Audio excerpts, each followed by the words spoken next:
আচ্ছা জেদি মানুষ তো তুমি, কিছুতেই কথা শোনো না। এই ভর সন্ধ্যাবেলা পোয়াতি মেয়ে হয়ে ছাদে ঘুরে বেড়াচ্ছ। ধরুক একবার মায়া ডাইনিতে, কত করে ঠাকুরপোকে বলেছিলাম এই মেয়েকে বিয়ে করো না। প্রথম দেখাতেই বুঝে গিয়েছিলাম তুমি মোটেই সুবিধার নও। এত কিসের জেদ বাবু, বড়দের কথা শোনো না কেন? গজগজ করতে করতে চলে গেল লাবণ্য। বিভা তখনও তাকিয়ে আছে মায়ার ঘরের দিকে। ওই ছোট্ট ঘরটি যেন রহস্যে ভরা।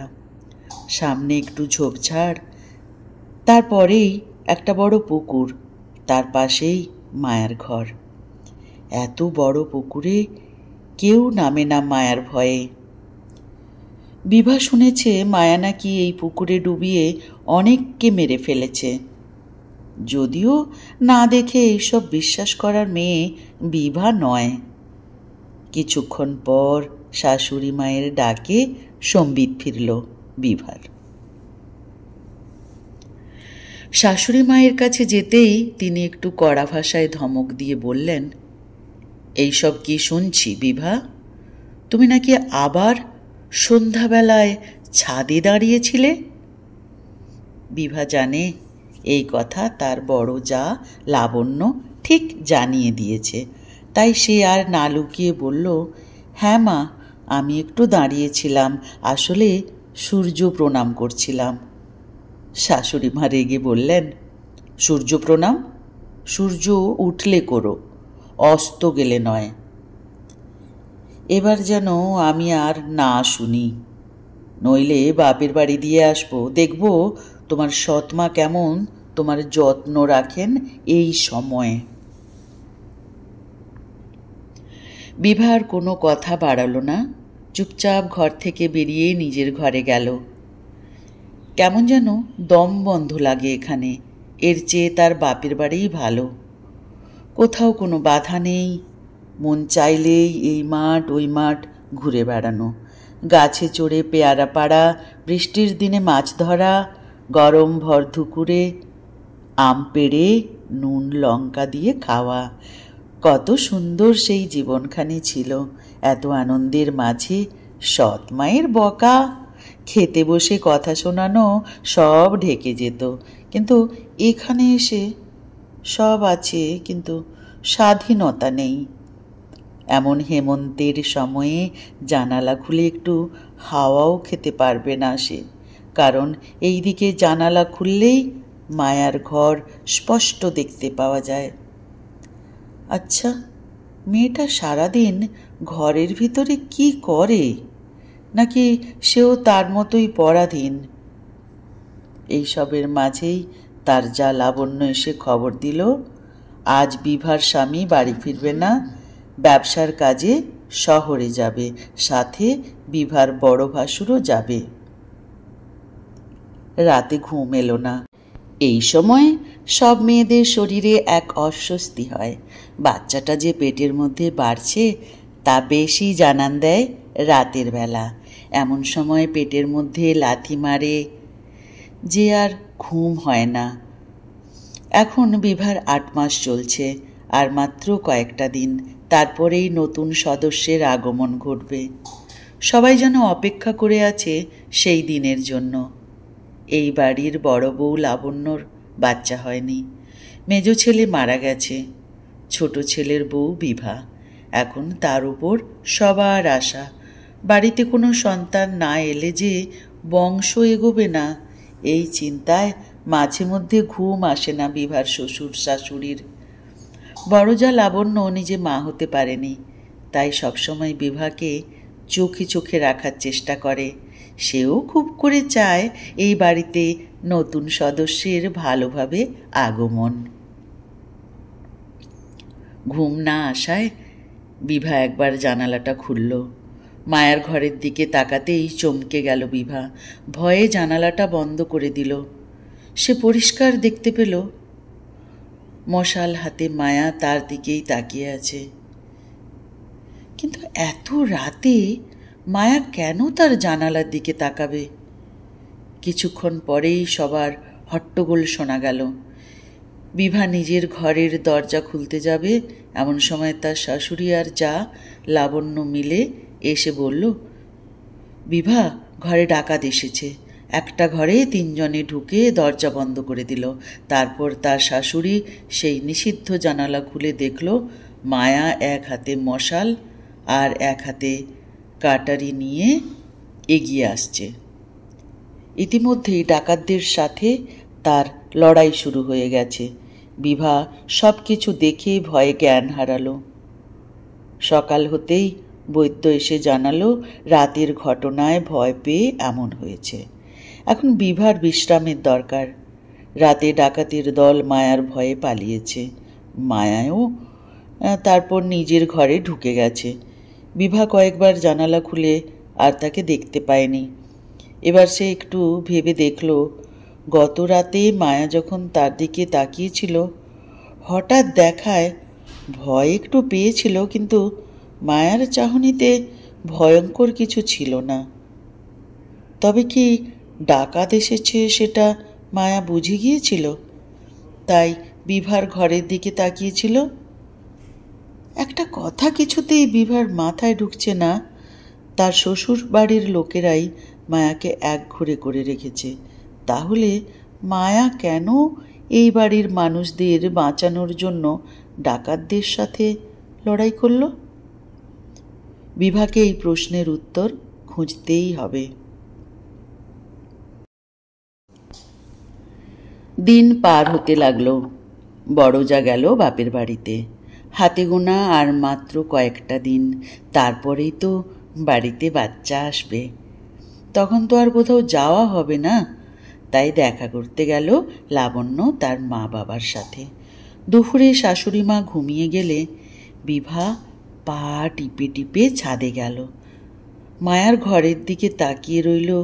কিছুক্ষণ পর মায়া দরজা খুলে বাইরে যেই বেরোলো অমনি চোখাচোখি হলো। বিভা এক দৃষ্টিতে তাকিয়ে রইল। তবে এবার আর ভয়ে নয়। মায়া কিছুক্ষণ তাকিয়ে থাকার পর ঘরে গেল। তারপর হাতে করে কয়েকটা তেঁতুল নিয়ে এসে বিভাকে দেখালো। বিভা আর লোভ সামলাতে পারল না। ইশারা করে দেখালো যে সে নিচে আসছে। অমনি ধীরে ধীরে নিচে নেমে পুকুরের পাড়ে গেল। মায়া তখন পুকুরের ধার হয়ে এসে বিভাকে তেঁতুল দিল। এই প্রথম দুজনে এত সামনাসামনি হলো। বিভা কোনো কথা না বলে তেঁতুল খেতে লাগলো। তারপর বলল, একটু নুন নিয়ে এসো না গো। মায়া নুন নিয়ে এলো। এসে বিভার হাতে মাথায় হাত বুলিয়ে দিল। বিভার খাওয়ার পর মায়া বলল, তুমি জানো না আমি ডাইনি? তুমি আমার ঘরের দিকে তাকিয়ে থাকো কেন? বিভা বলল, আমি কোনোদিন ডাইনি দেখিনি। শুনেছি তাদের এত বড় বড় দাঁত, নখ। কই, তোমার তো নেই বাপু। বরং তুমি তো বেশ সুন্দরী ডাইনি। মায়া বিভার কথা শুনে হো হো করে হেসে উঠল। বিভা আনমনে বলল, আমি তোমায় কি বলে ডাকবো গো? মায়া বলল, তুমি তোমার বড়জাকে কি বলে ডাকো? বিভা বলল, আমি তাকে দিদি বলে ডাকি। মায়া আবার তার মাথায় হাত বুলিয়ে বলল, আমাকেও তাহলে দিদি বলে ডেকো। আজ এসো লক্ষ্মীটি, কেউ তোমাকে আমাকে একসাথে দেখে নিলে মুশকিল হয়ে যাবে। এইভাবে লুকিয়ে লুকিয়ে দেখা করত দুজনে। বাড়িতে যেহেতু লাবণ্য নেই, তাই বিভার উপর নজর দেওয়ার কেউ নেই। কেউ বাড়িতে না থাকলেই পুকুর পাড়ে গিয়ে মায়াকে ডাকত। মায়াও সব ফেলে ছুটে আসতো বিভার কাছে। একদিন মায়া বিভাকে বলল, চুলগুলোর কি অবস্থা করেছিস বলতো? আয় চুলটা তোর ভালো করে বেঁধে দিই। মায়া বিভার চুল বাঁধছে। এমন সময় বিভা বলল, তুমি কোথা থেকে এসেছ? তোমাকে এখানে কে নিয়ে এলো? মায়া বলল, আমি থাকতাম অনেক দূরে, মা বাবা নেই। মামাবাড়িতে থাকতাম। এক রাজপুত্তুর আমাকে বিয়ে করে এখানে নিয়ে এসেছিল।